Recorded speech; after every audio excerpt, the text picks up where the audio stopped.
கார்த்திக் தீபா சீரியலில் நாளைக்கு ஒரு அட்டகாசமான ப்ரோமோ வந்திருக்கு. வீடியோ பிடிச்சிருந்துச்சுன்னா லைக் பண்ணிட்டு பாருங்கள் ஃப்ரெண்ட்ஸ். கார்த்தி வந்து அபிராமி அம்மா கிட்ட வாக்கு கொடுக்குறாப்புல. அம்மா நீ ஒன்றும் கவலைப்படாதம்மா, எதுவாக இருந்தாலும் இந்த சொத்து பிரிக்காத லெவலுக்கு நான் பார்த்துக்கிறேன் அப்படின்னு. இல்லை கார்த்தி, எனக்கு மனசே சரியில்லை.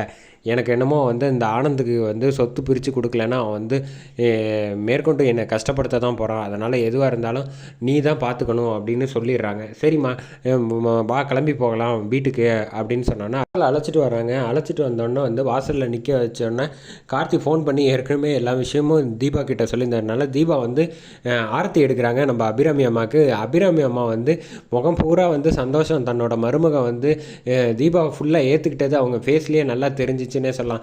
ஆரத்தி எடுத்துகிட்டு தீபாவும் சந்தோஷமாக பொட்டு வைக்கிறாங்க. வச்சதுக்கப்புறமேட்டுக்கு உள்ளே அழைச்சிட்டு வந்து சோபாவில் உட்காடுறாங்க. உட்காந்ததுக்கு அப்புறமேட்டுக்கு கரெக்டாக வந்து அபிராமி அம்மா அது அடுத்த செகண்டே வந்து நம்ம ஆனந்த் வந்து பேச ஆரம்பிச்சிட்டாங்க.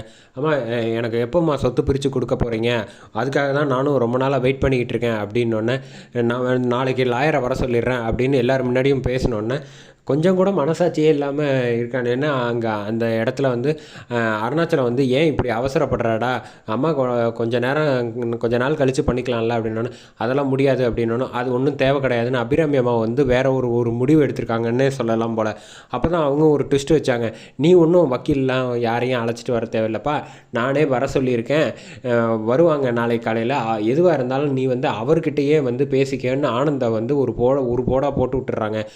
உடனே வந்து கார்த்தி வந்து சொல்கிறாங்க, ஏமா இப்படி அவசரப்படுற, வேண்டாமா எதுவுமே இப்போ ஒன்றும் அவசரம் இல்லை, எதுவாக இருந்தாலும் நம்ம அப்புறமேட்டுக்கு பார்த்துக்கலாம் அப்படின்னு சொன்னோன்னே, இல்லை கார்த்தி, அவன் கேட்குறத வந்து நம்ம செய்கிறது தான் நம்மளோட கடமை. நாளைக்கு வந்து எதுவாக இருந்தாலும் அவர் சொல்லுவாப்பில் வந்தவர், அதுக்கப்புறமேட்டுக்கு எதுவாக இருந்தாலும் அவன் முடிவு எடுத்துக்கட்டும் அப்படின்னு சொன்னோன்னே, சரிம்மா நீ எது சொன்னாலும் வந்து சரியாக தான் இருக்கும், நான் உன்னோட முடிவை வந்து நான் மதிக்கிறேன் அப்படின்னு வந்து சொல்லிடுறாங்க நம்ம அபிராமியம்மா.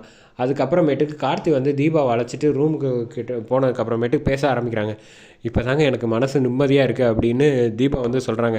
அத்தை நல்லபடியாக வந்தது வந்து நான் வேண்டியிருந்தேன் கோயிலுக்கு, நான் அப்புறமேட்டுக்கு போகிறப்ப வந்து என் கூட நீங்களும் கோயிலுக்கு வரணும் அப்படின்னோடனே, அதுக்கு என்ன வந்துட்டா போச்சு, நீ ஒன்றும் கவலைப்படாதீங்க, ஏங்க இப்போ அதான் எல்லா பிரச்சனையும் சரியாயிடுச்சு, இப்போ ஏன் டல்லாக இருக்கீங்க அப்படின்னோடனே, இப்போ அம்மா கிட்ட வந்து சொல்லியிருக்கேன், அம்மா ரொம்ப கவலையில் இருக்காங்க, இந்த ஆனந்தும் ரியாவோ பிரச்சனையை முதல்ல வந்து நம்ம முடிக்கணும் அப்படின்னு சொன்னோன்னே, அது ஒன்றும் பிரச்சனை இல்லை நம்ம பார்த்துக்கலாங்க அப்படின்னு சொன்னேன். நீங்கள் தான் அவங்க ரியா ஹஸ்பண்டை பற்றி பேசுனீங்க, வர சொன்னேன்னு சொன்னீங்க, அதுக்கப்புறமேட்டுக்கு ஒன்றுமே தெரியலையே அப்படின்னா, எனக்கும் வந்து அவர் வரேன்னு தான் சொன்னார், ஆனால் அதுக்கப்புறமேட்டுக்கு வரலையே, என்ன பிரச்சனைன்னு தெரியலை, நாளைக்கு மட்டும் வந்து கரெக்டாக அவர் வந்துட்டாருன்னு வச்சுக்கோங்களேன், நிச்சயமாக எல்லா பிரச்சனையும் வந்து நம்ம முடிச்சு வச்சிடலாம் அப்படின்னா, நானும் அதுக்காக தான் காத்துக்கிட்டு இருக்கேன் அப்படின்னு கார்த்தி சொல்கிறாங்க. அதோட இந்த ப்ரோமோ அட்டகாசமாக முடிக்கிறாங்கன்னே சொல்லலாம்.